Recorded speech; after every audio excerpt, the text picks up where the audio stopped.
Hi, I'm Lonnie Peristeer, the director of the KILLZONE 2 4D bullet experience.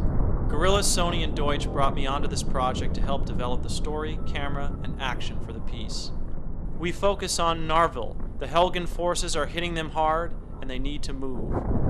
Narvel sees an opportunity to turn the tide and fires 5 shots, which need to connect so they can advance. We open within Narvel's eye. The Gorilla team incorporated super high-res models and reflection maps to put us directly in the sight of the gun. As the camera pulls back, we zoom out and rack focus to the background.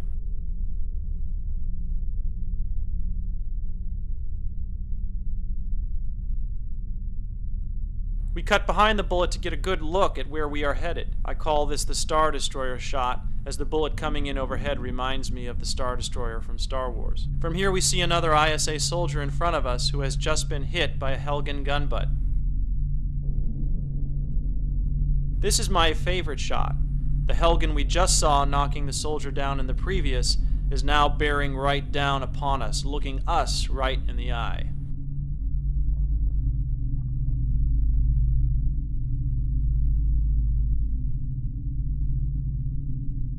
Here, as the bullet comes closer, we rack focus to the reflection where we see the distorted Helgen Heavy.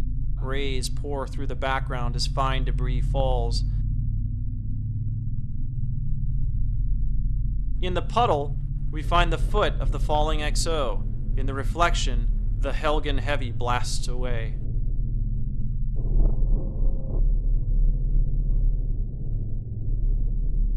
Here, we lead the bullets into a structure where we see the first couple do their job, taking this building out. This is a very cool part of the gameplay. Now we follow the bullets through the columns as they crumble. I love passing through the debris and dust. In the distance, you get a first look at where we are headed. Red eyes glow in the dark.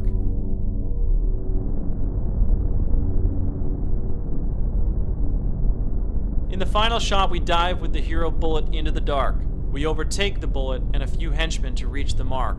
A Helgen leader backlit with cinematic shadows, making him seem twice as big and menacing. We fly right into the eye, knowing full well our bullet is right behind us.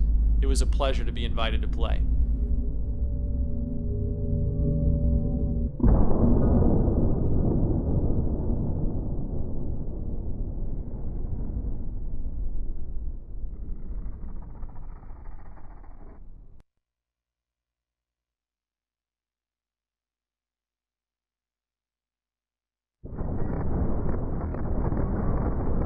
Hello everybody, my name is Jan-Bart van Beek and I am the art director of KILLZONE 2. Normally a large part of the memory of the PlayStation 3 is taken up by the data that we need to run the gameplay, such as all the different weapons and their animations. For this movie we didn't need that data, so a lot of that memory became available. Extra memory means extra detail, so let me show you a couple of things that we added especially for this commercial. One example is the shooter's eye, which we oppressed a lot because you can get so close to it. In normal gameplay you will never be able to get very close to an eye, so all that resolution is not really necessary.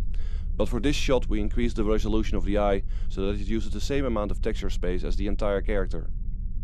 Now another thing we detailed out is the bullet itself. Normally you would never be able to see the bullet flying, but in this movie it's really the focal point. The bullet you see here is about the same amount of polygon detail as the entire gun it came from. We made this movie after KILLZONE 2 was already done, and many of our artists were already researching new techniques that we didn't use in KILLZONE 2. Now one such technique is called high frequency detail mapping, and this means that you add really fine details such as visible threads to clothing, fine sand grade to concrete or pores to skin. And although we had used this technique on textures for props and on our levels, we hadn't really used it for characters yet. So the characters in this movie became a nice testbed for those techniques. So as you can see, all the characters in this movie have that additional fine detail added to their textures. And this is definitely a technique that we're really excited about and we're going to be using in our future games.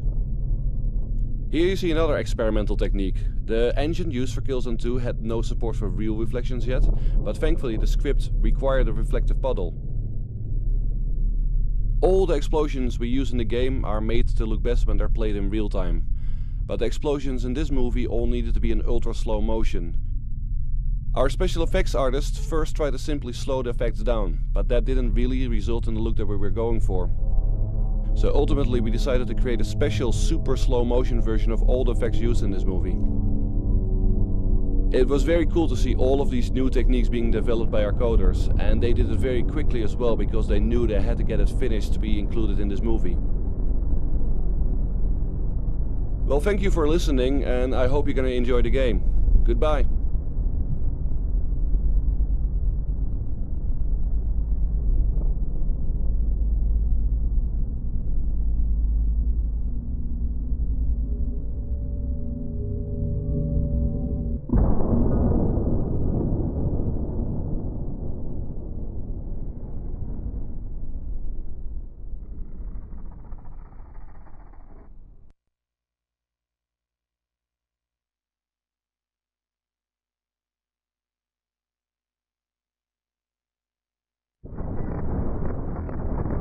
Hello, my name is Paulus Bunning and I'm the lead technical artist at Guerrilla Games.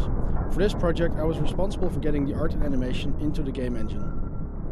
The original story proposal showed us extreme slow motion animations and close-up camera shots, which meant that we would have to increase the detail way beyond anything we ever rendered before. We started by stressing the engine to its limits, by setting everything up in its maximum resolution. For some shots this would put the total polygon count to over 100 million. The next step was to optimize the content so it would run at 30 frames per second or faster.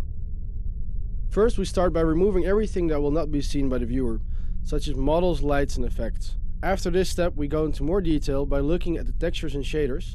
The trick is to remove enough to increase the performance of the engine, but leave in the important details. It is these details that make Killzone 2 stand out. For lights we are able to control the exact size of the light. With this we limit the amount of polygons that need complex lighting calculations. Also, not all of the lights need to cast shadows, and by only activating this for a light where the effect will be noticed, we again increase the rendering performance. Good water reflections have always been a rare thing in games. However, for this project we added support for true planar reflections to the engine, allowing us to accurately simulate reflections on water. This technique was used for the cinematic version of this project. Because we developed the planar reflections while making the sequence, the technique unfortunately was not yet optimized enough for rendering real time. To work around this, we rendered an image of the scene looking up from the water. This image we then added to the water shader, and so faking the reflection. We do intend to improve the true reflection system to be used in real time. We also had to optimize the particle effect. This is done by reducing the amount of particles used for every effect. Because the sequence is played in slow motion, we had to be very careful with this. Decreasing the particle emission rate can leave very noticeable gaps in effects such as fire or smoke. The Helga sniper is featured in a very close-up shot, so we wanted to make sure that he looked as good as possible. One thing we did to increase his detail was adding an extra set of animation control to the fabric that makes up his hood. This allowed our animators to add secondary motion to the cloth when he moves backwards away from the bullet. Creating this sequence in the game environment has shown us that we can push our engine far into the future.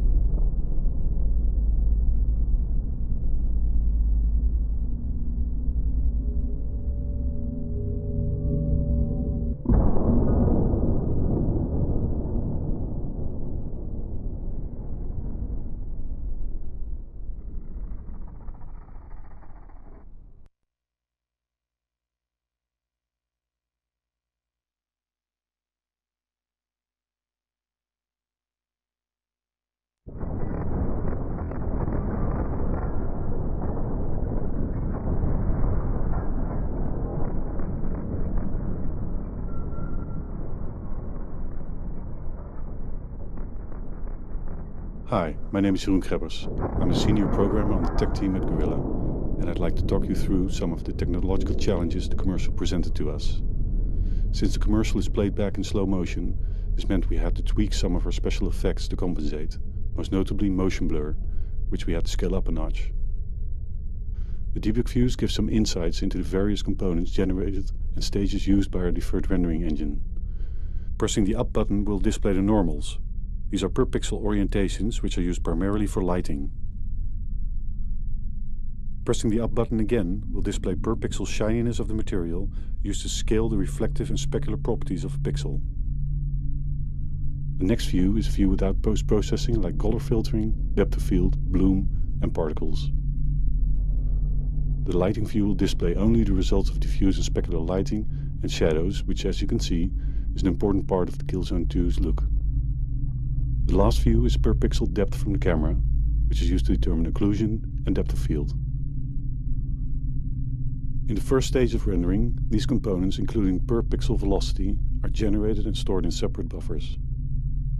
The lighting stage combines normals, shininess, lighting, shadows and textures, resulting in a fully lit scene, viewable as a debug mode without post-processing.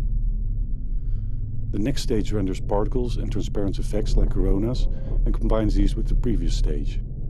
This stage also renders any high-intensity effects like the background lighting and muzzle flashes, which will result in bloom around very bright areas during the last stage.